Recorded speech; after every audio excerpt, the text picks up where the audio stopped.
দেখুন আমরা ছাত্র রাজনীতি থেকে রাজনীতিতে আজকে এই জায়গায় এসেছি, হঠাৎ করে মানে ওই প্যারাশুটে নামিনি। হ্যাঁ, অনেকেই যেমন নেমেছেন আজকের দিনে।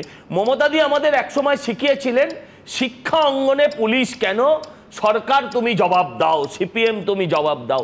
আজকে শিক্ষা অঙ্গনে নয়, শিক্ষার ওপরে পুলিশের বেত্রাঘাত কেন, মুখ্যমন্ত্রী মমতা ব্যানার্জি তুমি জবাব দাও। আজকে আপনারা বলছেন যে পুলিশ গত কয়েকদিন আগে আমরা দেখেছি যে মুখ্যমন্ত্রী এদের পেটে লাথি মেরেছেন। আজকে পুলিশ একটা পিঠে লাথি মেরেছে বলে আপনাদের এত বলার কিছু নেই। পেটে খেলে পিঠে তো সইবেই। গত কয়েকদিন আগে এদের পেটে লাথি মেরে রাস্তায় বসিয়েছে, আজকে পুলিশ পিঠে লাঠি ভাঙছে। দু একজন পুলিশকে আবার সব্যসাচীর মতন দেখলাম, 2 হাত দিয়ে লাঠি মারছে। তো বাবা, কালকে তোরা কোথায় ছিলি? কালকেই লাঠিগুলো কোথায় গুঁজে রেখেছিলি? এই প্রশ্নটা জানতে চাই। গুঁজে রাখা শুনে অবাক হওয়ার কিছু নেই, কোথাও না কোথাও গুঁজেই ছিল। আমি আপনাদের কাছে জানতে চাই, কালকে পুলিশ ওইভাবে বীরপিং পুঙ্গব পুলিশ যারা কুকুরের মতন পালালো, কুকুরকে অপমান করা হয়, তারা দোকানের ভেতর শাটার টেনে নিজেদের প্রাণ রক্ষা করলো, নিশ্চয়ই করবে, ওরা সংখ্যায় কম ছিল। কিন্তু আজকে তাদের বিরুদ্ধেও কি অ্যাকশন নেওয়া হয়েছে?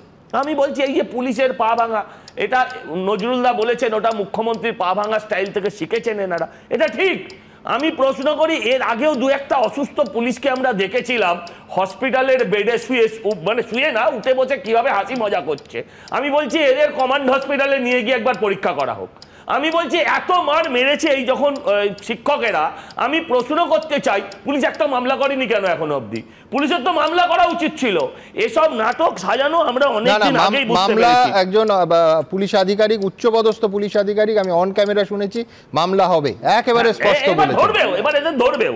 এবার এমন না হয়, এর আগে দেখেছি আপনার এখানে বলে নেমে যাওয়ার পর তাদেরকে নিচ থেকে ধরা হয়েছিল, এদের যেন তা না হয়।